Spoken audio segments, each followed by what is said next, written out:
Welcome to the HFY Galaxy Tales.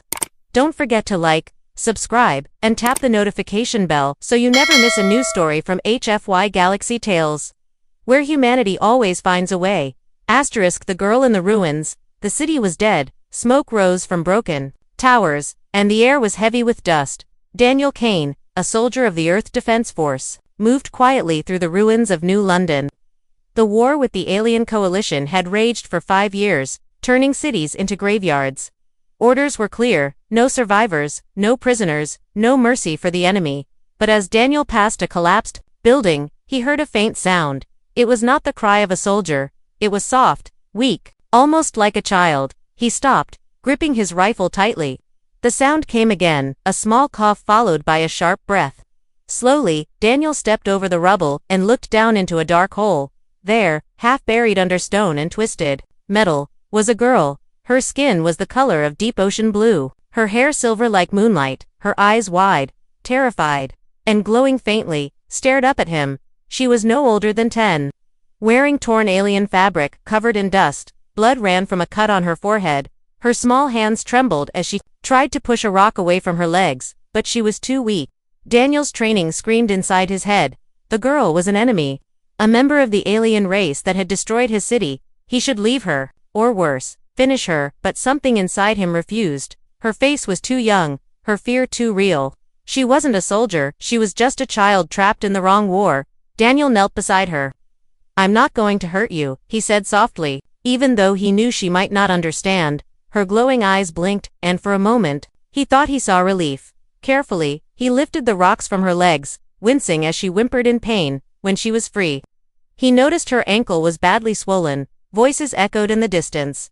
Human soldiers, his own squad. They were moving closer. If they saw her, they would kill her without hesitation. Daniel made a choice. Quick and dangerous. He lifted the girl into his arms and slipped into a side street. Away from the patrol, they moved through the shadows, past burning cars and broken streets. Twice, Daniel had to duck behind walls as soldiers passed. The girl stayed silent, clinging to him, her small hands gripping his jacket. Every step was risky, every noise a danger. At the edge of the city, Daniel found an old supply tunnel leading out toward the forest. He carried her inside, the air cool and damp. In the dark, she finally spoke, not in human language, but soft words in her own tongue. He didn't understand, but her tone was gentle, almost thankful. When they reached the forest, Daniel set her down near a stream. He cleaned the wound on her head with his canteen water. She watched him with curious eyes, like she couldn't believe a human was helping her. For a moment, there was peace. Then, the distant rumble of alien dropships came from the sky. Her people were near. Daniel knew this was goodbye. He pointed toward the sound of the dropships. She hesitated, looking from him to the sky. Then she took a small silver pendant from around her neck and pressed it into his hand. Her glowing eyes met his one last time before she limped toward the sound, disappearing into the trees. Daniel stood there, the pendant warm in his palm. The war would continue for years, but he would never forget the blue-skinned girl in the ruins. He had no idea that 10 years later, she would return, not as the scared child he saved, but as someone powerful and dangerous, and her first words to him would be, "Neil, human." The truth behind the return. The night was quiet on Daniel Kane's farm. The war had ended 10 years ago, but the scars on the land and on him had never faded. He had traded his rifle for a shovel, his armor for simple clothes.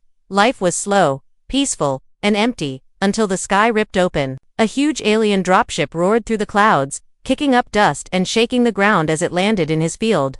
Daniel grabbed the old pistol he kept in the drawer, but when the ramp lowered, the sight froze him where he stood. A tall blue woman stepped out, her armor black and silver, her hair now longer but still shining like moonlight. Her glowing eyes were sharper, colder, filled with the weight of command. She was not the frightened child he had carried through the ruins. She was a warrior now. She walked toward him with slow, deliberate steps. When she stopped a few meters away, her voice was calm but heavy with authority.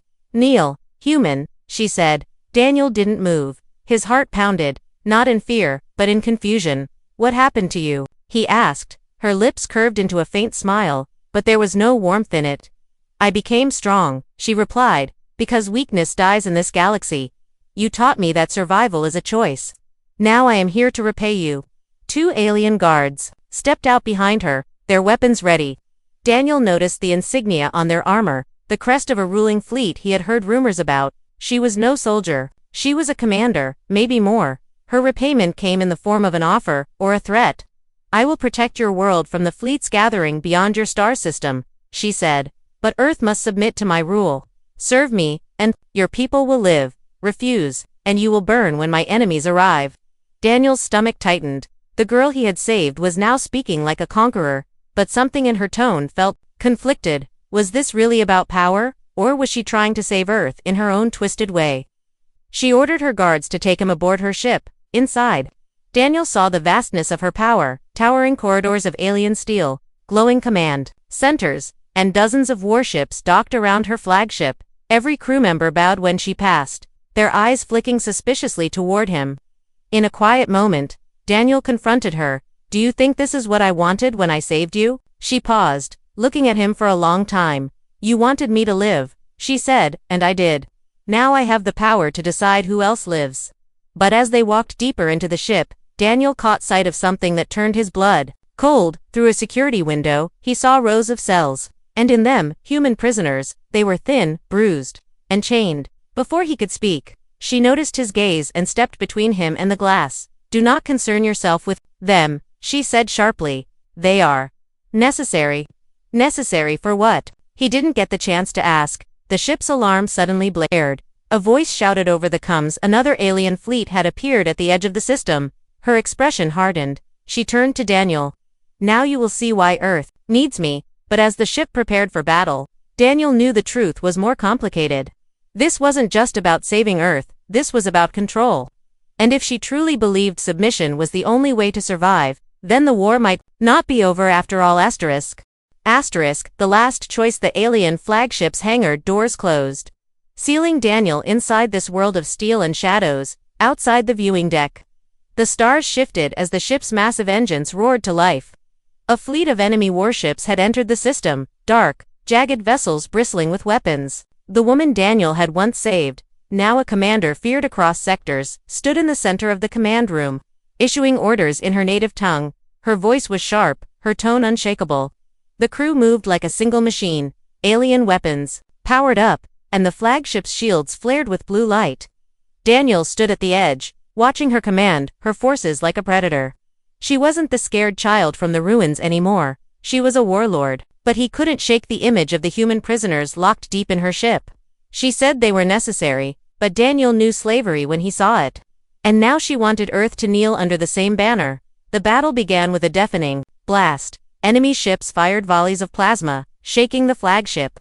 Her fleet responded with precise strikes, tearing apart the enemy's forward lines. She fought with brutal efficiency, never flinching, never hesitating. But Daniel saw something else in her eyes, a flicker of doubt whenever she glanced toward him. As explosions lit up the darkness, Daniel made a choice. He slipped away from the command deck, using the chaos to reach the detention level. There, he freed the human prisoners, guiding them toward an escape shuttle. One of them, a former Earth pilot, told him the truth. She wasn't here only to fight the enemy fleet.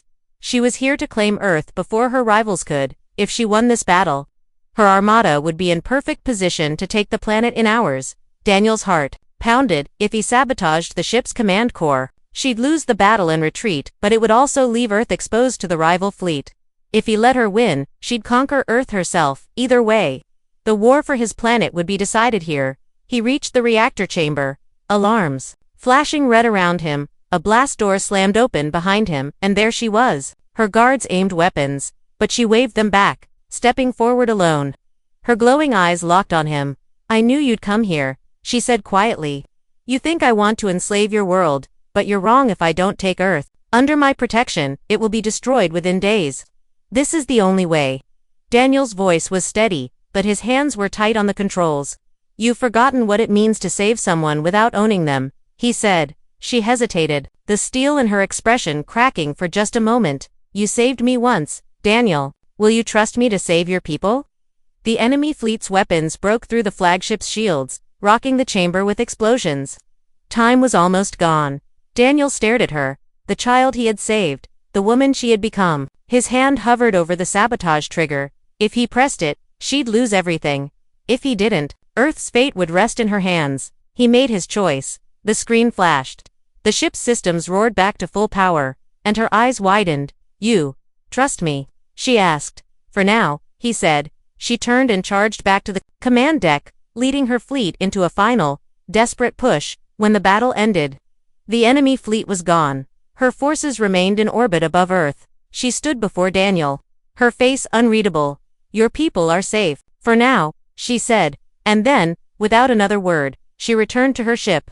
Daniel watched as her fleet vanished into hyperspace, wondering if he had saved Earth, or only delayed its fall.